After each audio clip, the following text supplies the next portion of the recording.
হচ্ছে নাকি ব্রেকিং সেগমেন্টে আপনাদের সঙ্গে রয়েছে আমি সৃজিতা। প্রথমেই যে খবরের দিকে নজর রাখবো, এবার সংখ্যালঘুদের বিরোধ রাজ্যের মুখ্যমন্ত্রী মমতা বন্দ্যোপাধ্যায়ের বিরুদ্ধে। ইমামদের বাড়ি তৈরি করে দেওয়ার ছিল প্রতিশ্রুতি দিয়েছিলেন রাজ্যের মুখ্যমন্ত্রী মমতা বন্দ্যোপাধ্যায় সেই 2012 সালে, কিন্তু প্রতিশ্রুতি দিয়ে তো তিনি ভুলে গেছেন। আজ 2025 সালে দাঁড়িয়ে রয়েছে সবাই, কিন্তু আজও অবধি সেই প্রতিশ্রুতি পূরণ হয়নি। আর সেখান থেকেই ক্ষোভ, আর এখানেই শেষ নয়, একই সঙ্গে প্রচ্ছন্ন হুঁশিয়ারি দিচ্ছেন এই রাজ্যের সংখ্যালঘু সংগঠনের নেতা। তাদের বক্তব্য, সরকার আমাদের দেখলে আমরা সরকারকে দেখব। অর্থাৎ তিনি প্রচ্ছন্নভাবে বুঝিয়ে দিচ্ছেন যে ভোটের জোরে দাঁড়িয়ে আছেন তখনই দেখব যদি আমাদের কেউ দেখা হয়। এইরকম প্রচ্ছন্ন হুমকিও আসছে সংখ্যালঘু সংগঠনের নেতার তরফ থেকে। মুখ্যমন্ত্রীর বিরুদ্ধে ক্ষোভ সংখ্যালঘু সংগঠনের। ইমামদের বাড়ি তৈরি করে দেওয়ার প্রতিশ্রুতি 2012 সালে বাড়ি তৈরি করে দেওয়ার প্রতিশ্রুতি দেওয়া হয়। 2025 সালে দাঁড়িয়ে রয়েছে সবাই, এখনো অবধি কোনো প্রতিশ্রুতি দিয়ে ভুলে গেছেন রাজ্যের মুখ্যমন্ত্রী মমতা বন্দ্যোপাধ্যায়। এবং তাদের আরো সংযোজন, যদি সরকার আমাদের দেখে তবে আমরা সরকারকে দেখব।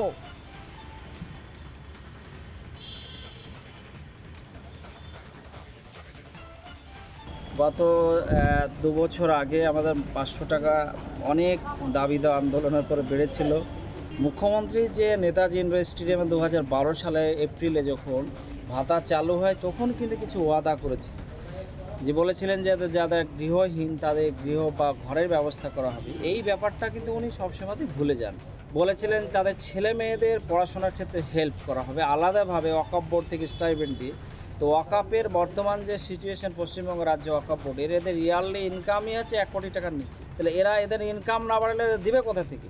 আমাদের কাছে গভর্নমেন্টের পজিটিভলি ডিমান্ড আছে, এবং আমরা শুধু ইমামদের জন্য না, পুরোহিত সংগঠন যারা আছে আমরা লক্ষ্য করলাম যে তাদেরও বৃদ্ধি হওয়া দরকার, এবং আমাদের একসাথে আমরা কাজ করতে চাই।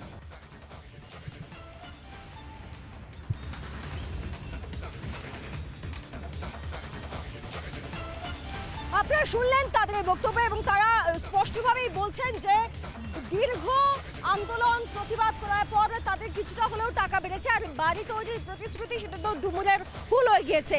এবং এখান থেকে আরও একটা বিষয় স্পষ্ট হয়ে যাচ্ছে যে কার্যতই সংখ্যালঘুরা কেবলই মমতা বন্দ্যোপাধ্যায়ের ভোট ব্যাংক হিসেবে কাজ করেছে, আদতেই তাদের কোনো উন্নতি হয়নি। কেনই বা সেই প্রসঙ্গ আসবে না? তার কারণ কয়েকদিন আগেই ফুরফুরা শরীফের তোহা সিদ্দিকী তিনিও একই কথা বলেছিলেন যে সংখ্যালঘুদের জন্য মমতা বন্দ্যোপাধ্যায় কিছুই করেনি। শুনুন তো সেই বক্তব্য তার আরও একবার।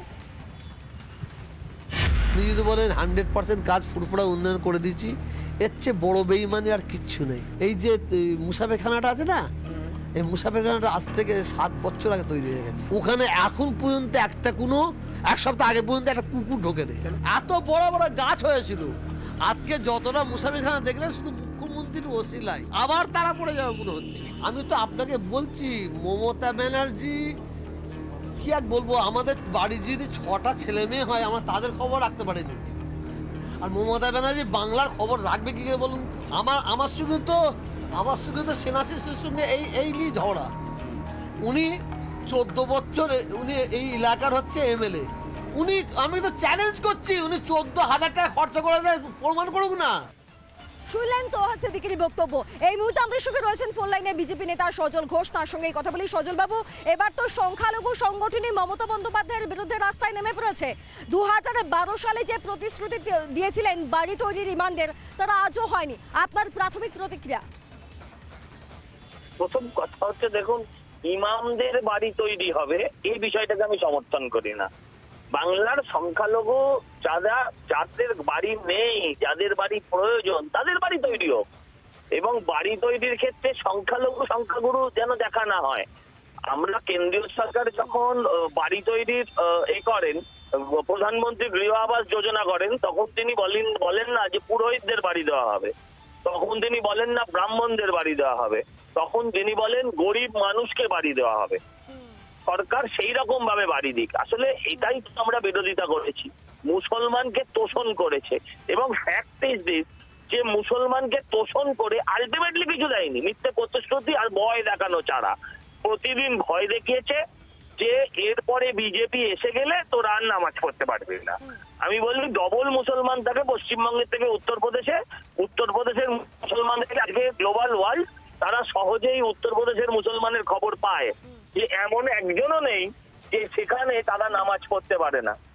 হ্যাঁ, তারা আইন মানে, তারা আইন মেনে চলে। এখানে হচ্ছে আইন মানতে হবে না, তুই যা খুশি তাই করবি, চুরি ডাকাতি করবি, খুন খারাপি করবি, সমাজ বিরোধী হয়ে থাকবি, লেখাপড়া করতে হবে না।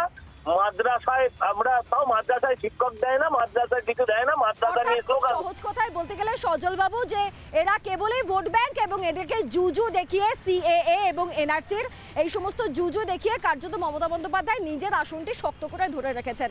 আপনাকে ধন্যবাদ আমাদের সঙ্গে থাকার জন্য। কথা বলছিলাম সজল ঘোষ বিজেপি নেতার সঙ্গে। আপনাদেরকে আরও একবার জানিয়ে রাখি যে মুখ্যমন্ত্রীর বিরুদ্ধে ক্ষোভ সংখ্যালঘু সংগঠনের, মূলত ইমামদের বাড়ি তৈরির প্রতিশ্রুতি দিয়ে সেই বাড়ি তৈরি হয়নি বলে ক্ষোভ। কেন্দ্রীয় শিক্ষা প্রতিমন্ত্রী সুকান্ত মজুমদার তিনি এই মুহূর্তে আমাদের সঙ্গে ফোন লাইনে রয়েছেন। সুকান্ত বাবু, আপনাকে স্বাগত রিপাবলিক বাংলায়। সুকান্ত বাবু, এবার তো সংখ্যালঘুরাও রাস্তায় নেমে বিক্ষোভ দেখাচ্ছে রাজ্যের মুখ্যমন্ত্রীর বিরুদ্ধে, যাদেরকে নাকি তিনি ভোট ব্যাংক ভাবেন সবসময়, এবার তারাই তার বিরোধিতা করছে। আপনার প্রাথমিক প্রতিক্রিয়া সুকান্ত বাবু? দেখুন, এই রাজ্যে সংখ্যালঘু সংখ্যাগুরু কেউ ভালো নেই। মাননীয় মুখ্যমন্ত্রী সংখ্যালঘুদেরকে অর্থাৎ মুসলিমদেরকে শুধুমাত্র ভোট ব্যাংক হিসেবে ব্যবহার করেছেন এবং তাদেরকে মানুষ বলে ভাবেননি, তাদেরকে ভোটের ঘুঘু বলে ভেবেছেন। সংখ্যালঘুকে সংখ্যা ঘুঘু বানিয়ে ছেড়েছেন মমতা বন্দ্যোপাধ্যায়। সেই জন্য কারোরই কিছু উন্নয়ন হয়নি। এবং আপনি যদি মুসলিম পাড়াগুলোতে যান, দেখতে পাবেন সেখানে রাস্তা নেই, স্যানিটেশন ঠিক নেই, নোংরা নর্দমায় ভর্তি, বাড়ি পায়নি মানুষ প্রধানমন্ত্রীর আবাস যোজনার। মাননীয় মুখ্যমন্ত্রী শুধু নিজের পরিবার ছাড়া আর কাউকে বোঝেন না, সংখ্যালঘুকেও বোঝেন না, সংখ্যাগুরুকেও বোঝেন না।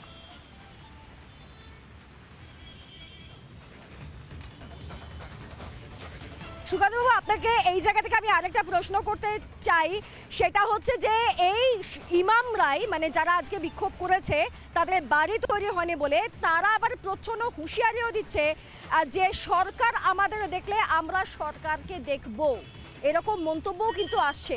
এ বিষয়ে যদি আপনার কোনো বক্তব্য থাকে। তারা সরকারকে দেখবেন কিনা সেটা তাদের বিষয়, কিন্তু এই সরকার ওনাদেরকে দেখবে না, শুধুমাত্র কিছু সময়ের জন্য বোকা বানাতে পারে, এইটুকু আমি বলতে পারি গ্যারান্টি দিয়ে।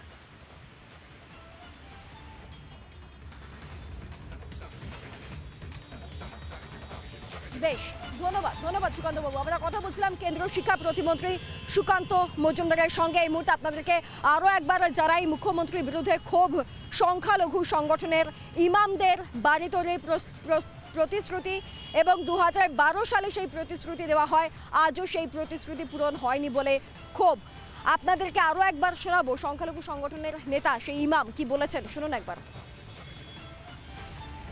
গত 2 বছর আগে আমাদের 500 টাকা অনেক দাবি দেওয়া আন্দোলনের পরে বেড়েছিল। মুখ্যমন্ত্রী যে নেতাজি ইন্ডোর স্টেডিয়ামে 2012 সালে এপ্রিলে যখন ভাতা চালু হয়, তখন কিন্তু কিছু ওয়াদা করেছিলেন, যে বলেছিলেন যে যাদের গৃহহীন তাদের গৃহ বা ঘরের ব্যবস্থা করা হবে। এই ব্যাপারটা কিন্তু উনি সবসময়ই ভুলে যান। বলেছিলেন তাদের ছেলে মেয়েদের পড়াশোনার ক্ষেত্রে হেল্প করা হবে আলাদাভাবে ওয়াকফ বোর্ড থেকে স্টাইপেন্ড দিয়ে। তো ওয়াকফের বর্তমান যে সিচুয়েশন পশ্চিমবঙ্গ রাজ্য ওয়াকফ বোর্ড, এদের ইয়ারলি ইনকামই হচ্ছে 1 কোটি টাকার নিচে। তাহলে এদের ইনকাম না বাড়লে দিবে কোথা থেকে? আমাদের কাছে গভর্নমেন্টের পজিটিভলি ডিমান্ড একটা আছে, এবং আমরা শুধু ইমামদের জন্য না, পুরোহিত সংগঠন যারা আছে আমরা লক্ষ্য করলাম যে তাদেরও বৃদ্ধি হওয়া দরকার, এবং আমাদের একসাথে আমরা কাজ করতে চাই। এখানে দেখলেন যে ইমাম এই ওয়াকফ নিয়োগ প্রসঙ্গ, সেই প্রসঙ্গ টালেন এবং তাদের সেখান থেকে কত ইনকাম হয় সেই প্রসঙ্গটাও তিনি উল্লেখ করলেন, অথচ এদের কোনো উন্নয়ন হচ্ছে না। এই মুহূর্তে কাশেম আলী রাজনৈতিক কর্মী, তিনি আমার সঙ্গে যোগ দিয়েছেন ফোন লাইনে। কাশেম আলী, আজ তো দেখতে পাচ্ছি ইমামরা বিক্ষোভ দেখাচ্ছে রাস্তায় নেমে, কারণ প্রতিশ্রুতি পূরণ করেনি মমতা বন্দ্যোপাধ্যায়। তাহলে কি এটাই বাস্তব যে সংখ্যালঘুরা কেবলই ভোট ব্যাংক, তাদের উন্নয়নের কথা আদৌ রাজ্যের মুখ্যমন্ত্রীও ভাবেন না? আপনার প্রতিক্রিয়া কাশেম আলী? মমতা বন্দ্যোপাধ্যায়ের মুখ আর মুখর সম্পূর্ণরূপে আলাদা। মমতা বন্দ্যোপাধ্যায় শুধু মুসলমান সংখ্যালঘুদের ভোট ব্যাংক হিসেবে ব্যবহার করেছে, তাদের উন্নয়নের কথা ভাবেননি।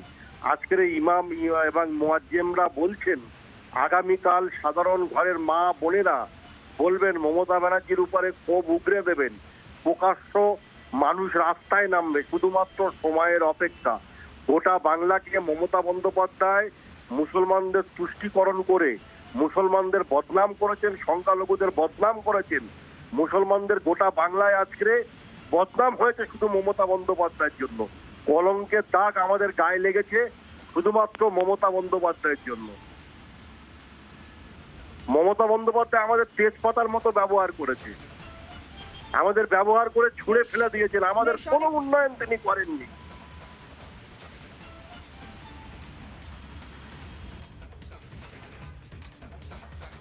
বেশ অনেক বড় কথা বলেন আপনি কাশেম আলী, যে তার জন্য মানে তার ব্যবহারের জন্য গোটা সমস্ত জায়গায় তাদের নিন্দা হয়েছে, মুসলমানদের নিন্দা হয়েছে এবং তেজপাতার মতো ব্যবহার করা হয়েছে। ধন্যবাদ কাশেম আলী আমাদের সঙ্গে থাকার জন্য।